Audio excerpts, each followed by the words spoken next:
જ્ઞાનપ્રકાશ સ્વામીના નિવેદનથી વિવાદ, રઘુવંશી સમાજનો વિરોધ। નમસ્કાર દર્શક મિત્રો, સ્વાગત છે આપનું પૂજારા ન્યૂઝમાં। આજે આપણે વાત કરીશું એક એવા વિવાદની જેણે સમગ્ર રઘુવંશી સમાજમાં રોષ ફેલાવ્યો છે।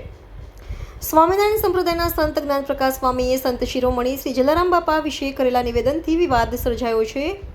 સુરતમાં આયોજિત એક સત્સંગ સભા દરમિયાન જ્ઞાનપ્રકાશ સ્વામીએ સંત જલારામ બાપાના અન્નક્ષેત્ર વિશે ટિપ્પણી કરી હતી।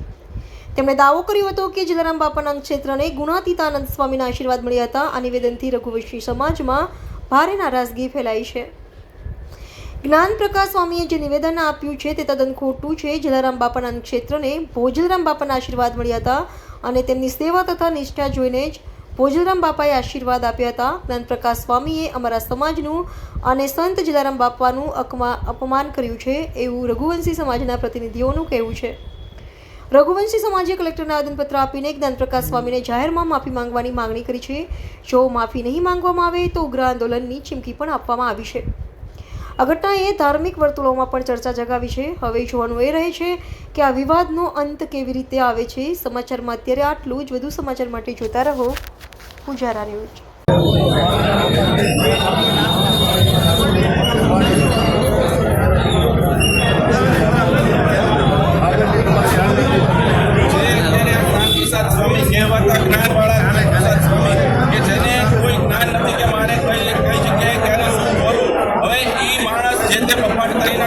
જલારામ બાપાના અન્નક્ષેત્ર વિશે આ એના પપ્પાટ કીધો છે કે જે આ વસ્તુની 5 વર્ષથી અવિરત ફ્રી સેવા ચાલી રહી છે કે કોઈ પણ જગ્યાએ એવું બોર્ડ નથી માર્યું કે પૈસા નથી લેવાતા। જ્યારે વીરપુરની અંદર એવું બોર્ડ મારેલું છે કે અહીંયા તમારે 1 રૂપિયો પણ ધરવાનો નથી। હવે એવી જગ્યાનો જો આ માણસ અત્યારે આવા પપ્પાટ કરી નાખે છે તો એને સરકાર કેમ કાંઈ એના પગલાં લેતી નથી અને કેમ એને હાજર કરતી નથી। હવે એ માણસ અત્યારે આવી રીતે છૂટો છવાયો ગમે ત્યાં રખડે છે અને કોઈ જાતની હાજરી આપતો નથી। અમારી એક નાની એવી માગણી હતી કે ભાઈ એ માણસે ભલે ભૂલ કરી છે તો અમે એને માફ કરવા તૈયાર છીએ। અમારો રઘુવંશી સમાજ માફી આપવા વાળો જ છે અને અમે એને માફ કરવા પણ તૈયાર છે। પણ એ એક વખત ખાલી જલારામ બાપાના મંદિરે વીરપુર આવીને દર્શન કરી જાય, ત્યાં આવીને એવું કહી દે કે ભાઈ મારી આમાં શબ્દો બોલવામાં મારી ભૂલ થઈ ગઈ છે।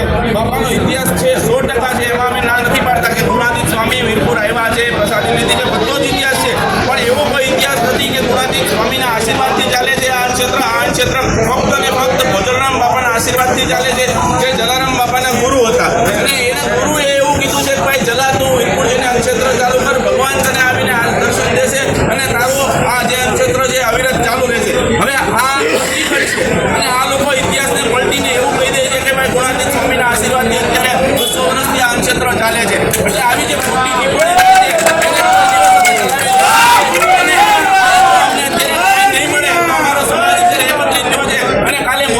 સામે આત્મવિલોપન કરવાની અમારી તૈયારી છે।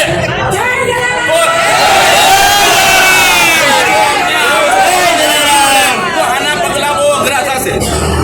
24 કલાકનો સમય આપી રહ્યા છે લોહાણા સમાજ। 24 કલાક પછી આત્મવિલોપનની ચીમકી આપશે। મોદી સાહેબની સામે ખુલ્લો પડકાર।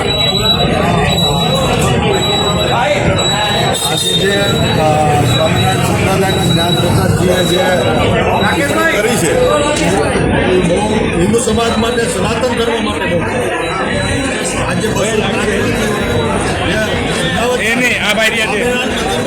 રાકેશભાઈ તો 50 રૂપિયા 60 રૂપિયા 70 રૂપિયા અહીંયા તો હજારોની લાખ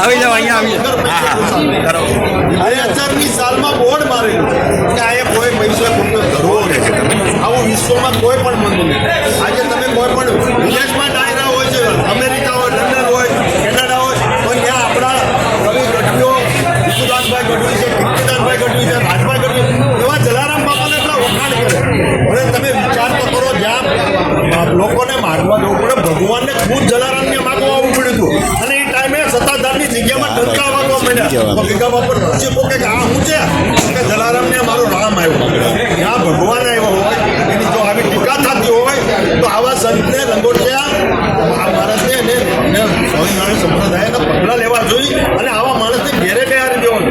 આ આખા સંપ્રદાય સ્વામિનારાયણ સંપ્રદાયને ખરાબ કરે। સ્વામિનારાયણ સંપ્રદાય ખરાબ તો ઉંમર કહેવો નથી રઘુવંશી, પણ આવી જે બાપા વિશે બોલે કે આજે વિશ્વમાં લાખોની હજારોની લાખો માણસોની જમીન ઉપર શ્રદ્ધા છે દલારામાં, ત્યારે વરણ માને છે। કોઈ પણ જ્ઞાતિના ત્યાં જાય છે। આજે રઘુવંશી સમાજ અમે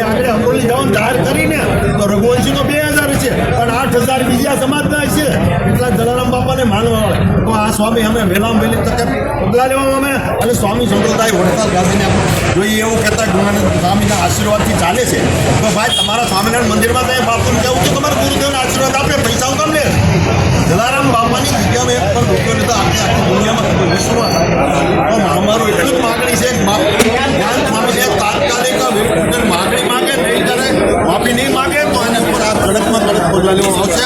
આ રઘુવંશી સમાજ છે, આમાં તો રજવાડાના રઘુવંશી કહેવાય, રામના અવતાર કહેવાય રઘુવંશી એટલે કોઈ જગ્યાએ કશા જ નહીં રહે. એટલે મહેરબાની કરી સ્વામિનારાયણ સંપ્રદાયને અમારી વિનંતી છે કે બને એટલી વહેલી તકે જ્ઞાન પ્રસાદ સ્વામી વિસ્તૃત થાય અને બાપાના શરણમાં જઈને માફી માગે એટલી તમારી રજૂઆત છે. જય જલારામ, જય રઘુવાય.